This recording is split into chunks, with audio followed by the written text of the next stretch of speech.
नोरमा group, जो सोचता है वो करता है। आपके अपने सपनों का आशियाना।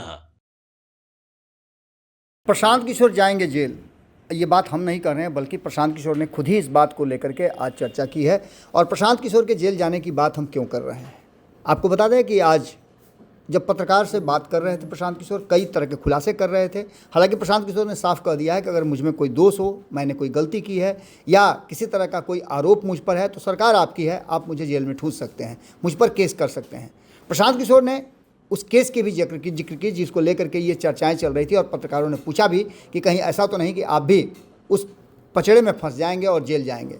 प्रशांत किशोर ने स्पष्ट कर दिया है कि अगर सरकार में मादा है, सरकार चाहती है तो उनको जेल में ठूसे, क्योंकि उन्होंने न चोरी किया है, न बेईमानी किया है, न किसी तरह का कोई गबन किया है, न ही भ्रष्टाचार किया है। प्रशांत किशोर ने कहा कि मैं बिल्कुल ही बेदाग साफ सुथरी छवि का व्यक्ति हूँ, राजनीति इसलिए कर रहा हूँ क्योंकि बिहार को बदलना है। प्रशांत किशोर के इन बातों के साथ साथ प्रशांत किशोर ने उस केस का भी जिक्र किया। बात इतनी ही नहीं है, इसके अलावा आपको बता दें और बहुत सारी बातें हुई हैं जिसको आज लेकर के प्रशांत किशोर ने खुलासे किए हैं। प्रशांत किशोर को लेकर के अगर आप ये सुन रहे होंगे या समझने की कोशिश कर रहे होंगे कि आखिर क्या कुछ निकल गया, तो बात धीरे धीरे करके अब बिगड़ने लगी है। जैसे जैसे चुनाव नज़दीक आएंगे वैसे वैसे इस तरह की खबरें आपको सुनने और देखने को मिलेंगी। प्रशांत किशोर जेल जाएंगे, ये बात जैसे ही मार्केट में आई, पत्रकारों ने उनसे सवाल पूछा, खुद उन्होंने अब बताया उन पर किस तरह का केस है, क्या मामला दर्ज है, पूरा डिटेल में उन्होंने बताया कि इस मामले में क्या हो सकता है। जैसा कि आप जानते भी हैं कि प्रशांत किशोर इन सब मामलों के काफ़ी जानकार बताए जाते हैं, और जब वो पिछले 10 सालों तक लगातार एक राजनीतिक रणनीतिकार की भूमिका में रहे हैं, इस बीच में उन पर क्या क्या मामले हैं, इन सभी बातों को जिक्र करते हुए उन्होंने बिहार में जो उन पर मामला दर्ज हुआ है और ये मामला क्या है, इस पर प्रकाश डाला है। आप खुद ही सुनिए, समझिए और बताइए कि क्या प्रशांत किशोर वास्तव में जेल जाने वाले हैं या फिर ये कोरी गप है। मामला क्या है ये भी समझ लीजिए। और ये मामला उस समय का है जब प्रशांत किशोर बिहार में चुनावी रणनीतिकार के रूप में काम किए 2015 में, और उसके बाद 2017 से 18 तक जब नीतीश कुमार ने फिर से एनडीए की तरफ स्विच किया तो प्रशांत किशोर उनसे अलग हुए। ये मामला उसी समय का है और क्या कुछ है सब समझ लीजिए आप। हम लोग प्रशांत किशोर को एकदम इनका कच्चा चिट्ठा खोल देंगे। तो कल क्या बताया, एक केस में जो 2018 में जब मुझे जदयू ने छोड़ा था, तो मुझ पर दबाव बनाने के लिए नीतीश कुमार की पार्टी ने एक फर्जी यहाँ केस कराया। केस क्या है ये सुनिए, चोरी का नहीं, डकैती ठेकेदारी का नहीं, केस ये है कि हम बात बिहार की एक जो फेसबुक पेज चलाते हैं, ये हमारा आइडिया नहीं है, किसी दूसरे लड़के ने पहले इसको सोचा था। अब देखिए, ये लोग कहते हैं कि हम बिजनेसमैन हैं, हमारा अगर इन्हीं की बात मान लें, हमारा बिजनेस क्या था, नारा लिखना भी हमारा बिजनेस का हिस्सा था।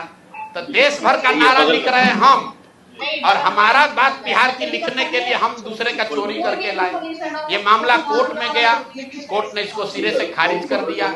हाई कोर्ट गया, वहां पर भी जजमेंट रिजर्व है, क्वेश होने के लिए कोई इसमें केस नहीं बनता है। केस चोरी का नहीं है, धोखाधड़ी का नहीं है, केस ये है कि जो प्रशांत किशोर बात बिहार की का फेसबुक पेज चला रहे हैं, ये प्रशांत किशोर से पहले किसी दूसरे लड़के ने सोचा था, ऐसा उस लड़के का दावा है। तो भैया अभी डीडी न्यूज भी चला रहा है बात बिहार की, वो भी यही चला रहा है। तो डीडी न्यूज पर भी 2-4 गो केस कर दो भाई, वो लोग भी हमारा चोरी किया है। बात बिहार की जन सुराज का प्रशांत किशोर का 2018 से चलने वाला पेज है, जिस पर 21 लाख से ज्यादा लोग जुड़े हुए हैं। हर दिन कम से कम 5 करोड़ लोग उस पेज पर वीडियो, ऑडियो और जन सुराज का देखते हैं कार्यक्रम, और ये कह रहा है कि ये हम चोरी करके लाए। और अंतिम बात कि भाई सरकार आपकी, राज्य में सरकार आपकी, केंद्र में सरकार आपका, अगर हमने ऐसा कोई गलत काम किया है तो जैसे दिलीप जायसवाल हम पर फर्जी केस करने का कोशिश किए, जैसे आपके कार्यकर्ताओं ने हमारे खिलाफ केस किया, जैसे बिहार सरकार ने केस किया है, तुम भी केस कर दो, पुलिस को भेज दो, हमको पकड़ लो, कोई रोक तो रहा नहीं है। अरे भाई हम गलती की, हमको पकड़ लीजिए, दिक्कत क्या है। तो ये मामला अब आपके सामने रख दिए, इसके बाद इनको जवाब देने दीजिए। दिलीप जायसवाल की तरह ये भी कहेंगे यही बात कि भैया ऊपर वाला है, भगवान है। भगवान अगर आपके लिए है तो भगवान हमारे लिए भी है। भगवान अगर आपके हमारे लिए है तो उन गरीब लोगों के लिए भी है जिसका हक मार रहे हो, जिन लोगों को लूट रहे हो उनका भी है। और दिलीप जायसवाल और मंगल पांडे के साथ साथ जो अभी मुख्य सचिव डिजिग्नेट हैं, प्रत्यय अमृत जी को क्लियर करना चाहिए कि उनके स्वास्थ्य विभाग के प्रिंसिपल सेक्रेटरी रहते हुए ये एम्बुलेंस का कॉन्ट्रैक्ट कैसे हुआ, क्यों 12 लाख 13 लाख का एम्बुलेंस आपने 19 लाख में पहले खरीदा, फिर उसी एम्बुलेंस को 27 लाख में खरीद रहे हैं, क्यों खरीद रहे हैं, क्यों टाटा मोटर को आपने डिस्क्वालीफाई किया, क्यों फोर्स मोटर को के ही सप्लायर को दिया गया है, इस पर प्रत्यय अमृत जी को भी बोलना चाहिए। इसलिए कि अभी आपको यहाँ मुख्य सचिव बनना है, 2 साल बिहार की जनता का आप पर भरोसा है, आप सबसे बड़े यहाँ के पदाधिकारी होंगे, तो आपको बताना चाहिए कि इसकी सच्चाई क्या है। शायद हम लोग को समझने में कुछ गलती हो रही है, तो प्रेस करके पढ़े लिखे व्यक्ति हैं, कल हम कहीं पढ़ रहे थे कि बहुत पढ़े लिखे व्यक्ति हैं, हिंदू कॉलेज में पढ़े हैं, पढ़ने में बहुत मेधावी रहे होंगे तभी IAS है। तो भैया हम लोग को अगर पढ़ने समझने में कुछ कमी है, दिक्कत आ रही है, तो प्रत्यय अमृत प्रेस करके बता दे कि उसी एम्बुलेंस को जो अभी 2 साल पहले आपने 19.5 लाख में खरीदा था, उसको अभी 27-28 लाख में क्यों खरीदा है। जिसको आपने कॉन्ट्रैक्ट दिया उसने कॉन्ट्रैक्ट का सारे वायलेशन किए हैं, फिर उसी एजेंसी को काहे दे रहे हो। स्वास्थ्य मंत्री तो हैं ही, लेकिन अधिकारियों को भी ध्यान रखना है। साइन भैया फाइल पर आप ही कर रहे हो, मंत्री नहीं कर रहा है। तो अगर आप पकड़े, पशुपालन घोटाला में लोग पकड़े गए तो नेता तो पकड़े ही गए, अधिकारी भी नापे गए। और बिहार में जो एक धारणा बन गई है कि लालू जी चोर है, भाई ठीक है लालू जी चोर है नहीं है, उसका आपने इल्जाम लगाया, कोर्ट ने उसका संज्ञान लिया, जांच हुआ, जो उनको सजा होनी थी हो गई। लेकिन जैसा मैंने अभी पिछले अपने साक्षात्कार में कहा था कहीं, ये भाजपा वाले ये राजद से भी ज्यादा चोरी कर रहे हैं। ये लोग कंबल ओढ़कर घी पी रहे हैं, अपने आप को चाल चरित्र चेहरा वाला बताकर सबसे ज्यादा भ्रष्टाचार कर रहे हैं। और ये वो भाजपा नहीं है जो गोविंदाचार्य जी ने बनाया, ये वो भाजपा नहीं है जो कैलाशपति मिश्र जी की भाजपा थी। ये ठगों की, बदमाशों की, भ्रष्ट नेताओं की भाजपा है, और हम लोग इसको जनता के सामने ला रहे हैं। अब नेक्स्ट किस पर जारी होगा वो भी आपको बता देंगे। आपके सपनों को हमने सजाया है, ई होम्स पैनोरमा को हमने बनाया है। ई होम्स मेरा एक सपना था जिस पे मैं पिछले 4 साल से काम कर रहा था। हमने जो बनाया है वो सबने है माना। ई होम्स पैनोरमा में हो आपका भी आशियाना। और फाइनली हमने 2021 में इस प्रोजेक्ट को लॉन्च किया। बहुत लोग अप्रिशिएट कर रहे हैं कि पूर्णिया जैसे शहर में, बिहार के, एक तो बिहार की बात करें उसमें भी पूर्णिया जैसे छोटे जगह में इस तरह का लाइफस्टाइल देना, ये सुन के हम लोगों को बहुत अच्छा लगता है।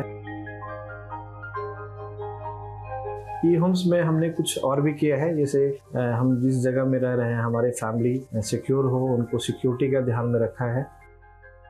आपकी सुविधा और सुरक्षा आपके लिए खास है, ये आपका विश्वास है। इसमें आर्टिफिशियल इंटेलिजेंस का 7 लेयर सिक्योरिटी का हमने इस्तेमाल किया है। लस ग्रीन कैंपस को बनाया है, यदि हमारा बाउंड्री वाल है तो वो वर्टिकल गार्डन है। ये जितनी भी फैसिलिटी होता है एक इंटरनेशनल टाउनशिप में, ई होम्स है, ये हम लोग विश्वास नहीं कर पा रहे हैं। जो भी हमारे मित्र दोस्त या जो भी हमारे बाहर के बाहर आते हैं तो हम लोगों को बहुत अच्छा सुनने को मिलता है और बहुत अच्छा क्रेडिट मिल रहा है। वो सारा हमने सिर्फ एक बिल्डिंग नहीं बनाया, हमें एक बहुत अच्छा लाइफस्टाइल दिया ई होम्स में, और मेरा एक सपना था जिसको मैं आज फुलफिल होते हुए देख रहा हूँ। ये आपका आवास है। ई होम्स पैनोरमा में अब आपका निवास है।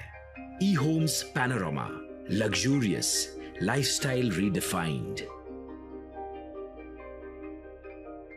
पैनोरमा ग्रुप, जो सोचता है वो करता है। अगर ये वीडियो पसंद आई और वह बिहार के राजनीति और बिहारियत से सरोकार रखेनी तो सब्सक्राइब बटन दबा के चैनल के सब्सक्राइब कर ली। ओजे एगो घंटी बा, ओकरा बटन दबा देला से कुल सटीक और मारक खबर रुआ मुफ्त में मिल जाई। अगर रुआ पत्रकारिता के हमनी के नया प्रयोग में सहयोग कर चाहतानी तो ज्वाइन बटन दबा दी। पेटीएम नंबर नोट कर ली 9386816700।